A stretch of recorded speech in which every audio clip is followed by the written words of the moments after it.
ఓం గంగణవతే నమ ఐం సరస్వత్యై నమ శ్రీరామ రామ రామేతి రమే రామ మనోరమై సహస్రనామ తత్పుల్యం రామనామరమేతి. ఓం నమ శివాయ శివాయ గురవే నమః. సర్వమంగళమాంగళ్యే శివే సర్వార్థసాధకే శరణ్యే త్ర్యంబకే దేవి నారాయణి నమస్తే.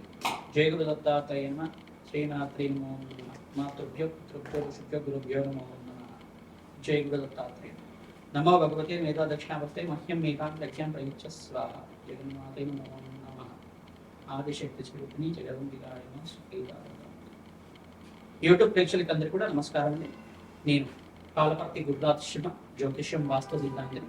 ఈ రోజున చెప్పబోయే టాపిక్ ఏంటంటే, ప్రధానంగా ప్రతి ఒక్క జాతకుడిలో ప్రధానంగా చూసుకునే విశేషమైన ఫలితాలు ఇచ్చే విధంగా సంతాన యోగం కానీ, ఆర్థిక స్థితి మెరుగుపడాలన్నా కానీ, ఆనందమైన జీవితం కావాలన్నా కానీ, ప్రధానంగా ఈ యొక్క కాలసర్ప దోషం ఉందా లేదా, వంశాభివృద్ధికి కారణమవుతుంది. ప్రధానంగా కాలసర్ప దోషం అనేది వంశానికి అభివృద్ధి కారణమవుతుంది. ఈ దోషం అనేది ప్రతి ఒక్క జాతకుడిలో ఉందా లేదా అనేది విశ్లేషణ చేసుకోవాల్సిన అవసరం ఉంటుంది అనమాట.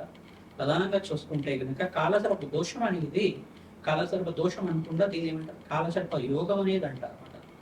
దుర్యోగాల్లో యోగం అంటారు. ప్రధానంగా చూసుకుంటే కాలసర్ప దోషం ఏ రకంగా సంభవిస్తుంది అని చెప్పారంటే కనుక, ఆగామి సూచిత సంచిత ప్రారంభ కర్మల్లో అంటారు కదా, దైవ ఆగామి సూచిత సంచిత ప్రారంభ కర్మలు అని కర్మలు ఉంటాయి అన్నమాట. అంటే తెలిసి చేసిన పాపాలు కానీ, తెలియకుండా చేసిన పాపాలైనా కానీ, తెలిసి తెలియకుండా చేసిన పాపాలైనా కానీ, లేదు కావాలని చేసిన పాపాలైనా కానీ, అనుకోకుండా పూర్వజన్మలో కానీ, ఈ జన్మలో కానీ, మీరు కానీ, మీ పూర్వీకులైనా కానీ, తాత ముత్తాతలైనా కానీ, మీ తండ్రి కానీ, తాత కానీ, ఎవరైనా కానీ, లేదు మీరైనా పూర్వజన్మలైనా కానీ, ఒక ఈ యొక్క దేవత జాతికి చెందిన సర్పానికి దోషం చేసిన, సర్పం అనేది ప్రధానంగా పూజనీయమైన సర్పంగా చెప్పడం జరుగుతుంది. ప్రధానంగా సర్పం అనేది నాగరాజు నాగేంద్ర స్వామికి రూపంగా చెప్పడం జరుగుతుంది. మానసదేవి ఒక చరిత్ర వినడం వల్ల సర్ప దోష నివారణ జరుగుతుంది. మానసదేవి అవతారంగా చెప్పడం జరుగుతుంది. జోడునాగలంతా కూడా ప్రధానంగా చూసుకుంటే కనుక నాగేంద్ర స్వామి సంతాన కారకుడుగా చెప్పడం, కుండలిన శక్తికి అధిష్టాన దేవతగా చెప్పడం జరుగుతుంది. ప్రధానంగా చక్రాలన్నీ కూడా అధిష్టాన దేవతగా, 6 చక్రాలు ఉంటాయి. 6 చక్రాలన్నిటికి కూడా అధిష్టాన దేవతగా ఈ యొక్క ముడి వేసుకున్న నాగల సర్పం దోషంలో ఉండే విధంగా ఉంటాయి అన్నమాట. ఇదే యొక్క విధంగా ఈ యొక్క మానవ యొక్క జీవన విధానం అంతా కూడా సర్ప జాతితో సంబంధమైన విధంగా ఉంటుంది. ప్రధానంగా చూసుకుంటే ప్రతి ఒక్క మనిషి యొక్క డిఎన్ఏ కూడా ఏ రకంగా ఉంటుంది, సర్ప రూపంలోనే ఉంటుంది అన్నమాట. ప్రధానంగా చూసుకుంటే మనం ఈ యొక్క పురాణాల్లో కూడా, వివిధ యొక్క పుణ్యక్షేత్రాల్లో కూడా ఈ యొక్క ఇతిహాసం అంతా కూడా చిక్కబడి ఉంటుంది. ఈ యొక్క సర్పం అనేది ప్రధానంగా పూజనీయమైనది. తద్వారా ఎవరైతే సర్పాన్ని పూజ చేసుకుంటారో వాళ్ళకి వంశాభివృద్ధి అవుతుంది, అఖండమైన ఐశ్వర్య ప్రాప్తి కలుగుతుంది, కీర్తి ప్రతిష్టలు కలుగుతాయి. నాగజాతిని అంతా కూడా పూజనీయంగా చేయడం జరుగుతుంది. ప్రధానంగా తెలిసి తేని పాపాలని జరుగుతూ ఉంటాయి అన్నమాట. ఈ సర్పదోషం అనేది సంభవించడం వల్ల ప్రధానమైన స్థానాలు, ఈ యొక్క కేంద్ర స్థానాలు కనుక లగ్న చక్రవశాత్తు లగ్నానికి సంభవిస్తూ ఉంటుంది. జననకాల లగ్నానికి అంతా కూడా కాలసర్ప దోషం అనేది జ్యోతిష పరిభాషలో అంతా కూడా సంభవించడం జరుగుతుంటుంది. ఈ స్థానంలో కనుక ఈ గ్రహాలు కలిగి ఉంటాయి. రాహుకేతులు అంతా కూడా ఈ స్థానంలో ఉంటాయి. కనుక నవగ్రహాలన్నీ కూడా రాహుకేతు మధ్యలో ఉంటాయి. కనుక లగ్న చక్రవశాత్తు కానీ, ఈ యొక్క రాహుకేతు ఉన్న స్థానాన్ని నుంచి వాళ్ళ యొక్క వీక్షణ వశాత్తు అయినా కానీ, పంచమ స్థాన వశాత్తు, అష్టమ స్థాన వశాత్తు, సప్తమ స్థాన వశాత్తు అంతా కూడా ఈ యొక్క కాలసర్ప యోగంలో ఉందా లేదా, ఈ గ్రహాలన్నీ కూడా ఏ రకంగా ఫలితాలు ఇస్తున్నాయి, బాగా ఫలితాలు ఇస్తున్నాయి, లగ్న చక్రవశాత్తు అంతా కూడా తెలుసుకోవడం జరుగుతుంది. ప్రధానంగా చూసుకుంటే నాగేంద్ర స్వామి యొక్క చరిత్ర వినడం వల్ల, ప్రధానంగా చూసుకుంటే అస్తిక మహాముని చరిత్ర, మానసదేవి చరిత్ర అంతా కూడా వినడం వల్ల, సర్పజాతిని సంరక్షించిన అస్తిక మహాముని చరిత్ర అంతా కూడా వినడం, మానసదేవి ప్రియపుత్రుడిగా ఉండి ఒక సర్ప యజ్ఞాన్నంతా కూడా, సర్ప యాగాన్నంతా కూడా ఆపిన వాళ్ళలాగా, ప్రధానంగా చూసుకుంటే ఒకనొక సందర్భంలో అంతా కూడా ఈ యొక్క సర్పయాగాన్ని అంతా జరిగేటప్పుడు ఈ యొక్క అస్తిక మహాముని అంతా కూడా వెళ్ళి సర్పయాగం చేయడం అంతా కూడా ఇది ధర్మబద్ధమైంది కాదు, అధర్మబద్ధమైంది, మీరంతా కూడా మానవాళికి మంచి చేయాలంటే సర్పజాతిని సంరక్షించాలి అని చెప్పేసి సర్పయాగాన్ని అంతా కూడా ఆపిన వాడు కావున, అటువంటి పుణ్యవంతుడైన యొక్క పురాణ పురుషుడైన మహాముని యొక్క దివ్య చరిత్రను వినడం వల్ల ఆ ఘట్టమంతా కూడా సర్పయాగం ముందు చేశారు. ఆ సర్పయాగ ఘట్టమంతా కూడా ఎందుకు జరిగింది, ఒక పరీక్షిత్ మహారాజు యొక్క మనవడైన ఈ యొక్క ప్రధానమైన జనమేజయ మహారాజు అంతా కూడా చేయడం వల్ల, పరీక్షిత్ మహారాజు అంతా కూడా ఇట్లా చేయడం వల్ల, ప్రధానంగా చూసుకుంటే కనుక ఈ యొక్క పరీక్షిత్ మహారాజ్ చరిత్ర కానీ, జన్మేజన్ మహారాజ్ చరిత్ర అయినా కానీ వినడం వల్ల ప్రధానంగా సర్పయాగం చేసిన సమయంలో అంతా కూడా ఈ యొక్క ఫలితం కలిగింది. ప్రధానంగా చూసుకుంటే కనుక సర్పయోగం ముందు చేశారు. సర్పయాగం యొక్క చరిత్ర అంతా కూడా వినడం వల్ల భాగవ సప్తాహం అంతా కూడా ఎందుకు విన్నారు, ఈ యొక్క అంత అనేది జరుగుతూ ఉంటుంది. ఈ యొక్క ఇతిహాసంలో అంతా కూడా ఈ కథ విశేషాలంతా కూడా వినడం వల్ల, చరిత్రలాగా ప్రవచనంలాగా వినడం వల్ల ప్రధానంగా చూసుకుంటే ఆ ఘట్టాలంతా కూడా మననం చేసుకుంటాం. ప్రధానంగా అస్థిక మహాముని చరిత్ర అనేది వినడం వల్ల మానసదేవి ప్రియభక్తుడు ప్రధానంగా సర్పజాతిని అంతా కూడా సంరక్షించిన దేవుడుగా మన ప్రధానంగా ఇటువంటి చరిత్రను వినడం వల్ల సకల గ్రహ దోష నివారణ జరగడానికి ప్రధానంగా రాహుకేతు దోషాలు, కాలసర్ప దోషాలు, కాలసర్ప యోగాలంతా కూడా దుర్యోగాలంతా కూడా పోవడానికి, అఖండమైన పుణ్యప్రాప్తి వచ్చే విధంగా వంశాభివృద్ధి కారణం ఉంది. శీఘ్ర ఫలదాతక కళ్యాణ యోగం అవ్వడానికి కానీ, వంశాభివృద్ధి కలగడానికి కానీ, పితృదోష నివారణ కలగడానికి కానీ ఈ యొక్క అస్థిక మహాముని చరిత్ర వినడం వల్ల కాలసర్ప దుర్యోగాల నుంచి బయటపడడానికి, ప్రధానంగా కాలసర్ప యోగం నుంచి బయటపడడానికి, యోగం నుంచి బయటపడడానికి, అఖండమైన పుణ్యప్రాప్తి కలిగే విధంగా ఈ యొక్క మేషాది ద్వాదశ లగ్నాల వాళ్ళకి కానీ, మేషాది ద్వాదశ రాశి వాళ్ళకి కానీ లగ్నం తెలిసి ఉంటే కనుక లగ్నం శాతం చూసుకోండి, లగ్నం తెలియకపోతే రాశి నుంచి చూసుకోండి.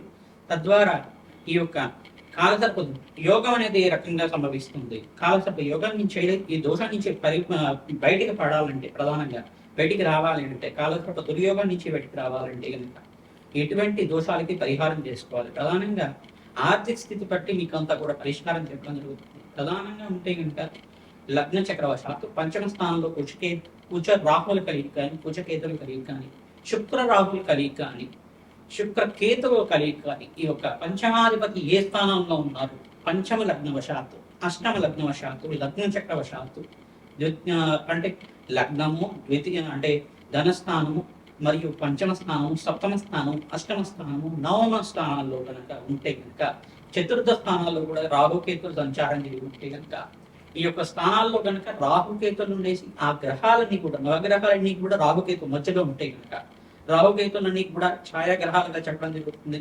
ప్రధానంగా ఇవన్నీ కూడా అపసవ్య దిశలో అంతా కూడా సంచారం చేసుకుంటాయి కనుక గోచారరీత్యా కానీ, రాశి చక్రవశాత్తు కానీ, లగ్న చక్రవశాత్తు కానీ జరుగుతూ ఉంటాయి కావున ఈ యొక్క భావాలంతా కూడా ఫలితాలు ఏ రకంగా ఉంటాయి, వాళ్ళు ఇచ్చే ఫలితాలంతా కూడా జాతకరీత్యా ఎటువంటి ప్రభావాలు చూపిస్తూ ఉంటాయి. దాని నుంచి బయటపడడానికి ఎటువంటి పరిష్కారాలు చేసుకోవాలంతా కూడా తెలుసుకుంటాం. ప్రధానంగా సులభమైన పరిష్కారాలు చేసుకుంటూ ప్రధానమైన పరిష్కారం అంతా కూడా చేసుకోవడం వల్ల, సర్ప ప్రతిష్టనే చేయించుకోవడం వల్ల, సర్ప సుప్త పారాయణం అంతా కూడా వేద జ్యోతిష పండితులతో ఆరాధన చేసుకోవడం, ప్రధానమైన సుబ్రహ్మణ్య స్వామి ఆరాధన, ఆ కార్తికేయుడి యొక్క చరిత్ర వినడం వల్ల, స్కందోత్పత్తి అనే చరిత్ర అనేది ఉంటుందన్నమాట.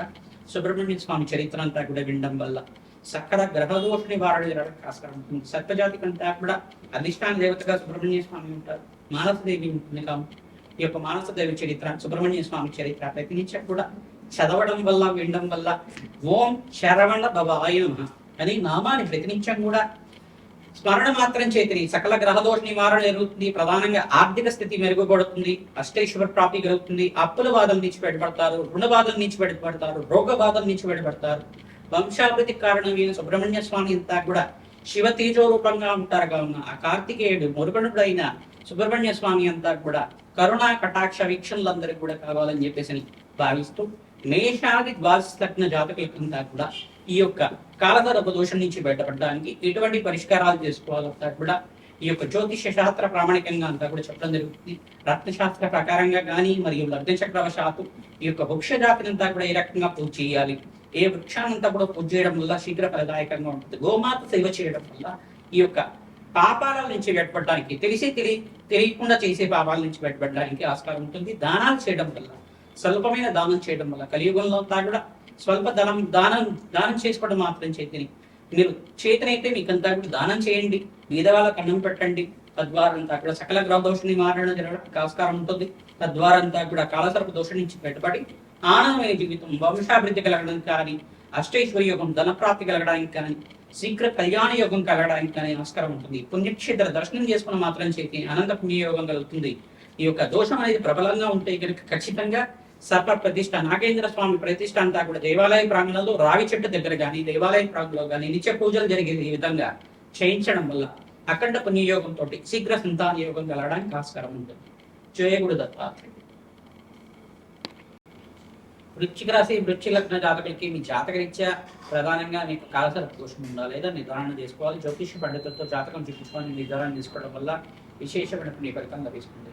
ప్రధానంగా మీరంతా కూడా ఈ యొక్క లగ్న చక్రవశాత్తు లగ్నము, ద్వితీయ స్థానము, చతుర్థము, పంచమ స్థానము, సప్తమ స్థానము, అష్టమ స్థానము, నవమ స్థానము మరియు దశమ స్థానంలో కనుక రాహుకేతులు ఉంటాయి కనుక ఈ యొక్క ప్రధానంగా చూసుకుంటే ఈ యొక్క నవమ స్థానం కేంద్రంగా చెప్తారు. ద్వాదశ స్థానంలో కూడా అంటే వేరే స్థానంలో కనుక రాహుకేతులు సంచారం జరుగుతుంటే కాలసర్ప దోషంలో ఉన్నట్టు నిర్ధారణ చేసుకోవాలి. రాహుకేతు మధ్యలో ఉందా, పంచమ లగ్న వశాత్తు రాహుకేతులు ఎక్కువగా ఉన్నారా, ఈ ఎక్కువ గ్రహాలు పంచగ్రహాలు పంచమ స్థానంలో ఉన్నాయా, ఎటువంటి దోషాలు ఉన్నాయి, అష్టమ స్థానంలో ఎక్కువ గ్రహాలు ఉన్నాయా, ఈ యొక్క దోషాంతా కూడా పరిహారం చేసుకోవడానికి అవకాశం ఉంటుంది. ప్రతి నిమిషం కూడా సుబ్రహ్మణ్య స్వామి ఆరాధన చేయడం వల్ల విశేషమైన పని కలుగుతుంది వస్తుంది. ఓం శరవణ భవాయి నమః నామాన్ని జపం చేసుకోవడం వల్ల విశేషమైన పని సకల గ్రహదోష నివారణ జరగడానికి ఆస్కారం ఉంటుంది.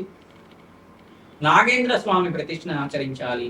కుక్కి సుబ్రహ్మణ్య స్వామి క్షేత్రాన్ని దర్శనం చేసుకుని అక్కడ సర్ప సంస్కార పూజ ఆచరించుకోవడం వల్ల విశేషమైన పుణ్యఫలితంతో అష్టేశ్వరి యొక్క సిద్ధించడానికి సర్పదోషము సర్పశాపం నుంచి బయటపడడానికి ఆస్కారం ఉంటుంది. ప్రతినిత్యం కూడా దత్తాత్రేయ స్వామి ఆరాధన, మానసదేవి ఆరాధన, అస్థిక మహాముని చరిత్ర అంతా కూడా వినడం, స్కందోత్పత్తి అనే చరిత్ర ఉంటుంది. సుబ్రహ్మణ్య స్వామి చరిత్ర అంతా కూడా కారణం చేసుకోవడం వల్ల సుబ్రహ్మణ్య భుజక స్తోత్రము సుబ్రహ్మణ్య స్వామి కవచాన్ని కారణం చేసుకోవడం వల్ల అఖండ పుణ్యయోగం సిద్ధిస్తుంది. సర్పేభ్యం మనవంతర విధానంగా ఈ యొక్క సర్పశాంతి కార్యక్రమాలు, ప్రతిష్టాది కార్యక్రమాలు చేసుకోవడం, ప్రధానంగా సర్పసూక్త పాలనను ఆచరించడం విశేషమైన పుణ్య ఫలితం రావడానికి ఆస్కారం ఉంటుంది. గోమాత సేవ చేసుకున్న వాళ్ళకి సర్పదోష నివారణ జరుగుతుంది. ఉలవలు మినువలంతా నానబెట్టిన ఉలవలు కానీ మినువలు కానీ గోమాతకు సమర్పించడం వల్ల, మామిడి పళ్ళనంతా కూడా సమర్పించడం వల్ల, మామిడి పళ్ళు గుజ్జునంతా కూడా గోమాతకు సమర్పించడం వల్ల అఖండ పుణ్య ఫలితం కలగడానికి ఆస్కారం ఉంటుంది. అష్టేశ్వరి యోగం సిద్ధిస్తుంది. సంతాన యోగము, వివాహాది శుభకార్య అన్యోన్య దాంపత్యానికి అంతా కూడా రాహుకేతులు కారణమవుతారు. రాహుకేతులంతా కూడా ఛాయాగ్రహాలు కావున అపసవ్య దిశలో తెలుపుకుంటారు కావున విశేషమైన ఫలితం వచ్చే విధంగా సర్ప సంస్కార పూజ, సర్పశాంతి పూజ అంతా కూడా సర్ప నాగేంద్ర స్వామి ప్రతిష్ట అంతా కూడా ఆచరించుకోవడం వల్ల, చిమ్మిలిని నివేదన చేయడం వల్ల సర్పాలకంతా కూడా ప్రీతికరంగా విశేషమైన ఫలితం రావడానికి ఆస్కారం ఉంటుంది. ఆకస్మిక ధన లాభం ధనయోగం సిద్ధించడానికి రాహుకేతులు కారణమవుతారు కావున విశేషమైన శాంతి హోమాది కార్యక్రమాలు ఆచరించుకోవడం విశేషమైన ఫలితం వచ్చే విధంగా మారుతుంది. శ్రీమన్